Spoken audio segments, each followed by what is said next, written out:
ऐसा आदमी जिसके दिमाग में हर टाइम 24 घंटे आइडियाज घूमते रहते हैं और वो उनके पीछे पागलों की तरह भागता रहता है। और अगर किसी काम को करने की वो ठान ले तो समझो कि ना तो थकना है ना रुकना है, और अगर बीच में कोई प्रॉब्लम आ भी गई तो झट से उससे बाहर निकलकर फिर से उसी रिदम में अपने काम में खो जाना है।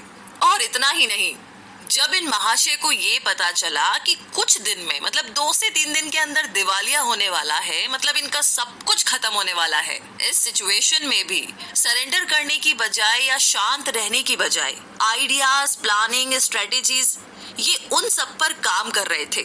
मतलब कौन है ये आदमी और इतना कमाल का जज्बा आया कहां से, मतलब कैसे? वैसे इन सारे सवालों का जवाब आपको मिलेगा आज की इस समरी में। जी हाँ, नमस्कार दोस्तों, आप सभी का एक बार फिर से स्वागत है। और बिना देर किए अब हम शुरू करते हैं इलॉन मस्क की बायोग्राफी के साथ, जिसे लिखा है एशले वेंस ने। फर्स्ट चैप्टर, जिसमें आप जानेंगे इलॉन की दुनिया के बारे में। तो बात ऐसी है कि साल 2000 में सिलिकॉन वैली और सैन फ्रांसिस्को डिप्रेशन के अंदर डूबे हुए थे, क्योंकि इंटरनेट का जो नशा था ना वो उतरने लगा था। अब जमाना .com का था, जिसके चलते वेंचर कैपिटलिस्ट किसी भी कंपनी इन्वेस्टमेंट में पैसा लगाने से कतरा रहे थे। इस दौर में सिलिकॉन वैली के पास सिर्फ एक क्लिक एड्स का काम ही बचा था।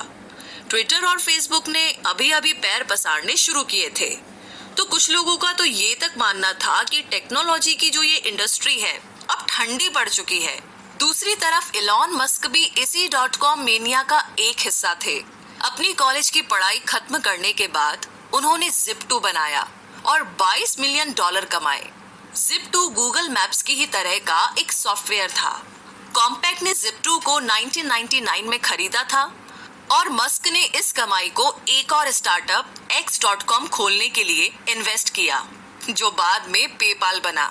और फिर जब 2002 में ईबे ने पेपाल खरीदा तो मस्क पहले से ज्यादा अमीर हो गए। इलॉन मस्क सिलिकॉन वैली की बजाय लॉस एंजलिस में रहने चले गए थे, जहां पर उन्होंने टेस्ला, स्पेस एक्स और सोलर सिटी बनाई।